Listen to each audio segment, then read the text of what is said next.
The majority of the flood myths seem in some sense to form part of the cosmic rhythm. The old world, peopled by a fallen humanity, is submerged under the waters. And sometime later, a new world emerges from the aquatic chaos. In large number of variants, the flood is the result of the sins or ritual faults of human beings. Sometimes it results simply from the wish of a divine being to put an end to mankind. The chief causes lie at once in the sins of men and the decrepitude of the world. It's a brilliant analysis, partly because it draws this lovely parallel between, which I mentioned a bit earlier, between the fact that things go wrong all by themselves, but that you can speed that along by not paying any attention, So if you're in a relationship, relationship takes an awful lot of maintenance. And when it needs to be maintained because you start developing some distance from the person that you have the relationship with, and then that starts to become tinged with a little bit of dislike, and hopefully not contempt, but a little bit of dislike, and maybe some emotional distance. And you feel that, and you think, well, it's hard to tell what you think, but you feel that anyways. You know that that's emerged. And so then you have a chance at that point to repair whatever's gone wrong.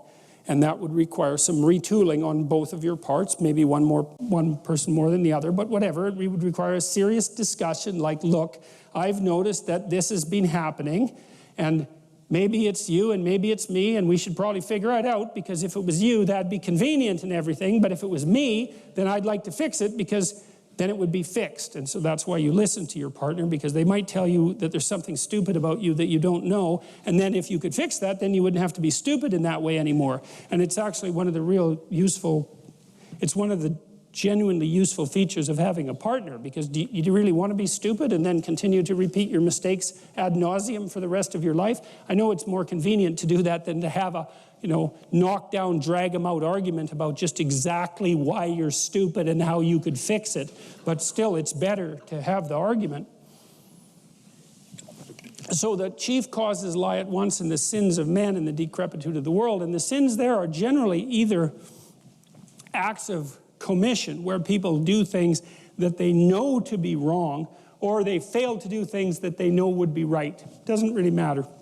Sins of commission are usually judged more harshly, say within the Judeo-Christian tradition, but I think there might be a bit of an error in that, because sins of omission can be a real catastrophe. And so here's a flood idea. You tell me what you think about this. So there's this idea that a judgmental being will flood you out if you continue on your wayward ways. And that seems like a little bit of, it's one of the examples of Jehovah being a little on the harsh side in the Old Testament, not something that modern people really approve of so much, because we like our gods sort of domesticated, let's put it that way.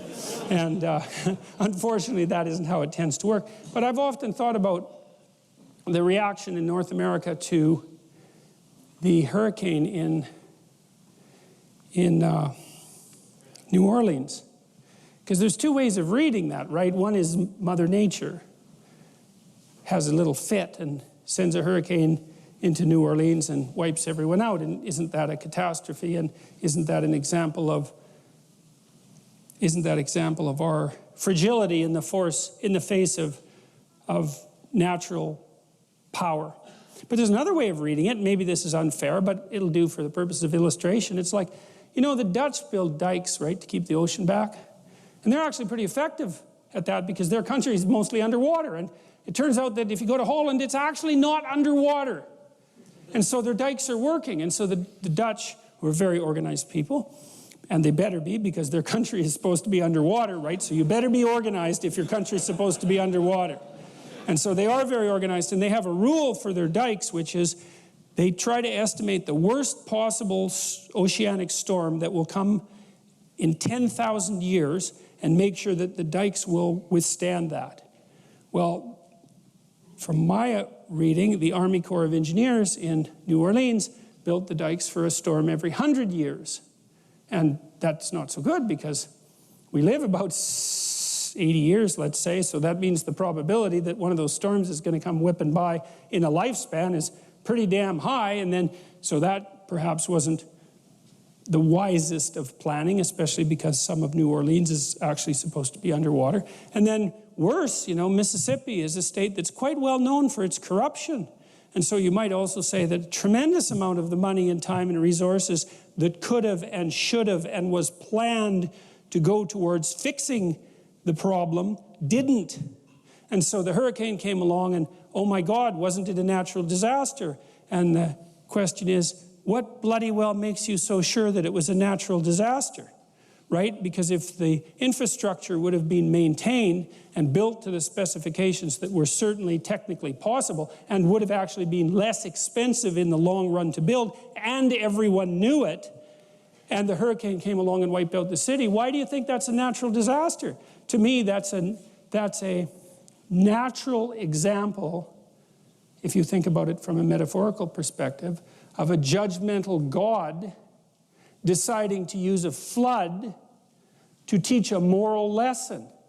And you might say, well, that's pretty harsh. What about all those flood survivors? It's like, yeah, well, the whole flood thing was kind of harsh.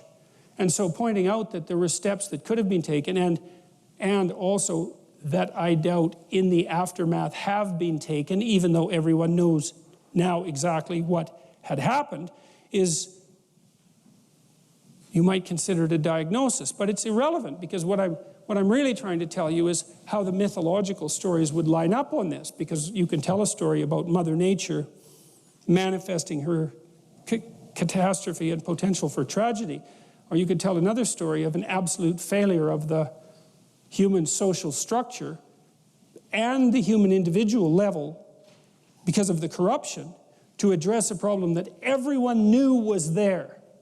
And so is it okay to eat oatmeal?